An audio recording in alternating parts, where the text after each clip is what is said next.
Γεια σας. Αρχικά θα ήθελα να μας πείτε πώς λέγεστε. Λέγομαι Τζάνος Ιωάννης.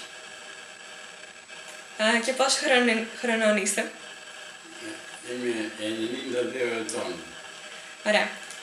Θα ήθελα να μας πείτε πόσο χρονών ήσασταν κατά τη διάρκεια του πολέμου και τι γεγονότα θυμάστε. Ναι, κατά τη διάρκεια του πολέμου, δηλαδή το 1941, ήμουν 15 ετών. Ωραία.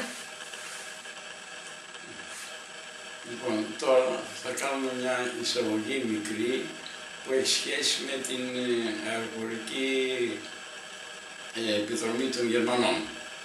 Οι Γερμανοί, όταν είδαν τους Ιταλούς ότι δεν μπορούσαν να σπάσουν τις γραμμές των στρατιωτών των Ελλήνων, αποφάσισαν να κάνουν το δολοφονικό έργο εδώ στην Ελλάδα. Να εισέλθουν στην Ελλάδα, την κάνουν κατοχή. Λοιπόν, τότε για να τρομοκρατήσουν τον κόσμο είχαν και την αεροπορική, τα αεροπλάνα, τα Στούκας. Αυτά πήγαιναν καθέτος προς τα κάτω, βομβάρδιζαν και είχαν τα μυδράλια και σκότωναν και τον κόσμο. Τότε, για να τρομοκρατήσουν τον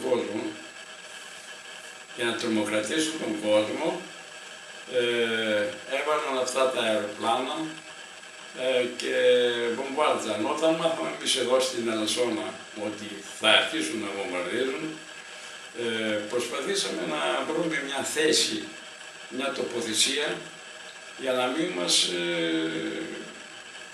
μας σκοτώσουν.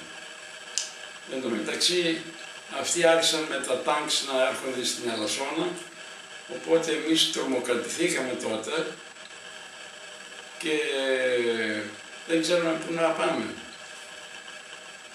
Αυτοί αγριεμένοι οι Γερμανοί μας φέρνονταν με άγριο τρόπο και φοβόμασταν εμείς, ήμασταν παιδιά 15 ετών και φοβόμασταν. Λοιπόν, τότε με τα αεροπλάνα, όπως είχα πει προηγουμένως, διαλέξαμε μια τοποθεσία 2 χιλιόμετρα έξω από την Ελασσόνα, προς την Τζαριτσάνη.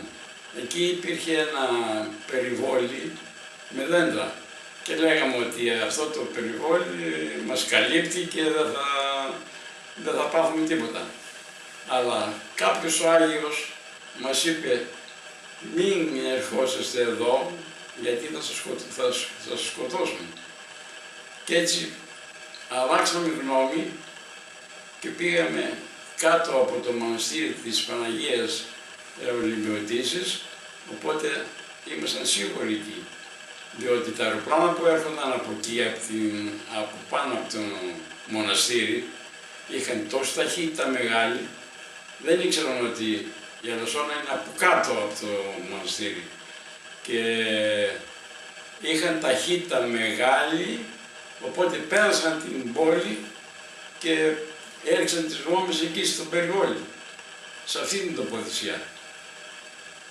Και έτσι γλιτώσαμε.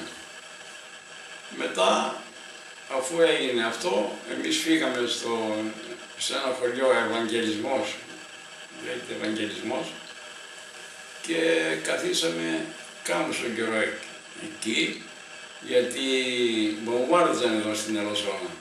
Άρχισαν να βομβαρδίζουν εκεί στην πλατεία, εδώ, εκεί, και φοβόμασταν κιόλας και τους Γερμανούς.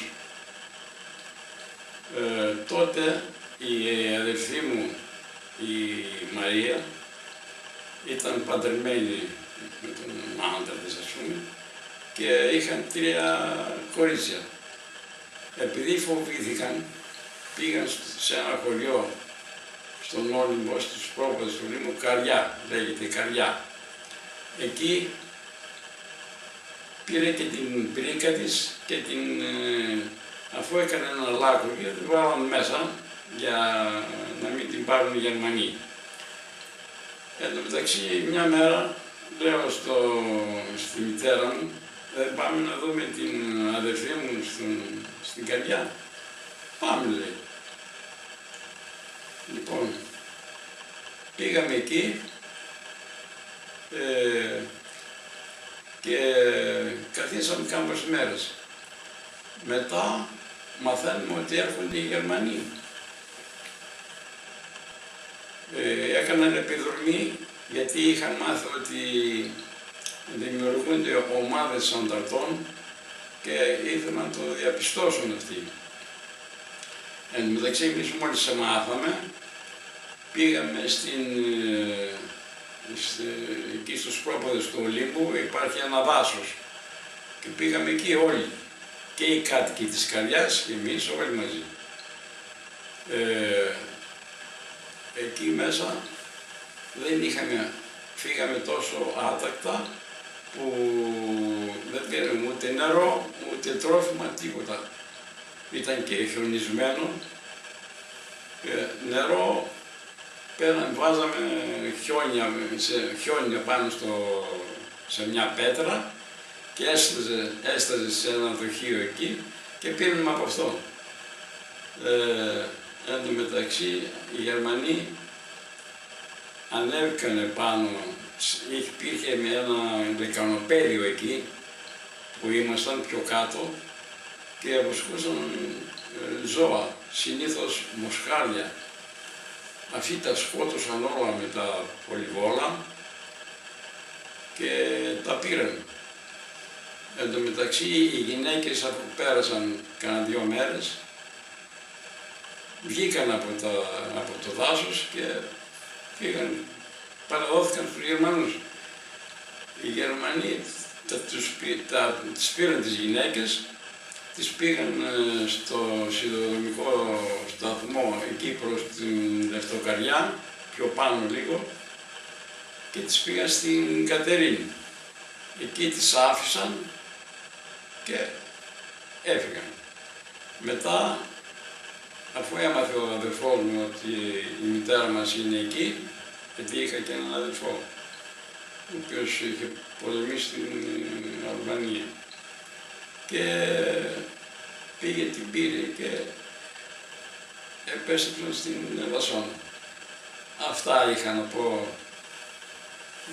για τα περιστατικά αυτά και εύχομαι να μην ξαναγίνει πόλεμος, να μην δείτε εσείς ξανά πολέμους και τέτοια πράγματα, να ζήσετε μια ευτυχισμένη ζωή όλες οι γενιές από τώρα